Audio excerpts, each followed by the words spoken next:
Presiden Joko Widodo atau Jokowi menekan peraturan pemerintah nomor 24 tahun 2020 tentang pemberian THR kepada PNS, prajurit TNI, anggota Polri, pegawai non-pegawai negeri sipil, dan penerima pensiun atau tunjangan.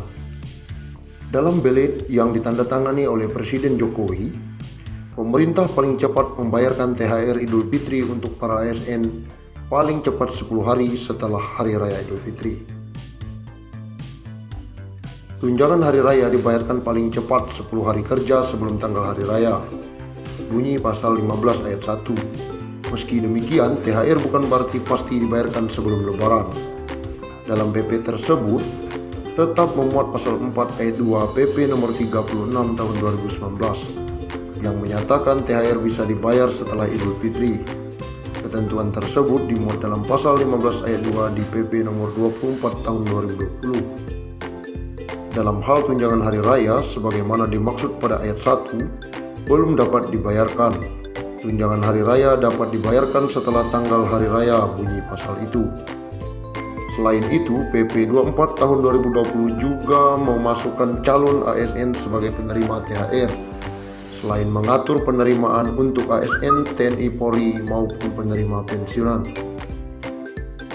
Di luar calon ASN, besaran THR diberikan dengan nilai 1 bulan penghasilan yang diterima di 2 bulan sebelum hari raya sesuai pasal 6 ayat 1. Apabila ada selisih penerimaan antara 2 bulan sebelumnya, dengan sekarang, pemerintah tetap membayar selisih tersebut kepada ASN.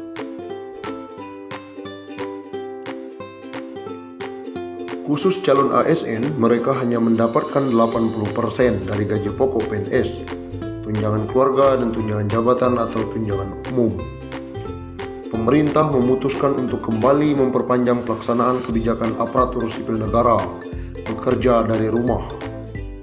Kebijakan ini sebagai respon atas upaya pencegahan perluasan penyebaran virus corona atau COVID-19. Hal ini tertuang dalam Surat Edaran Menteri Pendayagunaan Aparatur Negara dan Reformasi Birokrasi Nomor 54 Tahun 2020 tentang perubahan ketiga atas Surat Edaran Menteri Pan-RB Nomor 19 Tahun 2020. Surat tersebut berisi tentang penyesuaian sistem kerja ASN dalam upaya pencegahan penyebaran COVID-19 di lingkungan instansi pemerintah. Diperpanjang hingga 29 April 2021 dan akan dievaluasi lebih lanjut menyesuaikan dengan keputusan Kepala Gugus Tugas Percepatan Penanganan COVID-19 terkait status keadaan pandemi COVID-19. Atmaji mengatakan di dalam Surat Edaran Menteri Pan-RB tersebut dijelaskan bahwa pelaksanaan work from home dilakukan di rumah atau di tempat tinggal di mana pegawai ASN tersebut ditempatkan atau ditugaskan pada instansi pemerintah. Melalui surat edaran tersebut, diberitahukan pula agar pejabat pembina kepegawaian pada instansi pemerintah memastikan agar penyesuaian sistem kerja yang dilakukan di lingkungan instansinya tidak mengganggu kelancaran penyelenggaraan pemerintahan.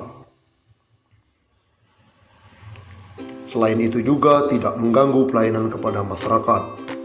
Terkait dengan pembatasan sosial berskala besar, PPK pada instansi pemerintah diminta melakukan penyesuaian sistem kerja bagi ASN. PPK dapat menentukan ASN yang bertempat tinggal di wilayah PSBB untuk menjalankan WFH selama masa PSBB.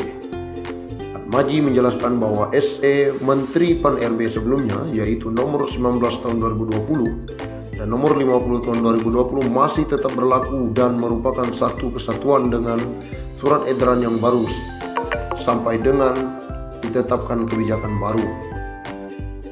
Perpanjangan WFH ini dilakukan dengan mempertimbangkan keputusan Presiden nomor 11 tahun 2020 tentang penetapan kedaruratan kesehatan masyarakat COVID-19 dan keputusan Presiden nomor 12 tahun 2020 tentang penetapan bencana non-alam penyebaran COVID-19 sebagai bencana nasional, serta keputusan Kepala Badan Nasional Penanggulangan Bencana nomor 13A tahun 2020 tentang perpanjangan status keadaan tertentu darurat bencana wabah penyakit akibat virus corona di Indonesia.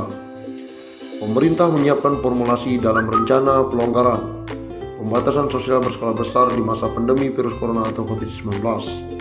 Terdapat 4 bidang atau kriteria dalam formulasi tersebut. Dalam upaya melakukan pelonggaran dan menyusun skenario, paling tidak gugus tugas akan beri 4 kriteria. Pertama, upaya di bidang prakondisi, yaitu sosialisasi. Kedua, berhubungan dengan waktu atau timing, ujar Ketua Gugus Percepatan Penanganan COVID-19. Ketiga, prioritas bidang apa termasuk daerah mana yang perlu dilakukan. Terakhir adalah koordinasi pusat dan daerah. Dalam bidang prakondisi lanjut, Doni nantinya akan ada kajian akademis yang melibatkan pakar, ulama, budayawan, dan tokoh masyarakat.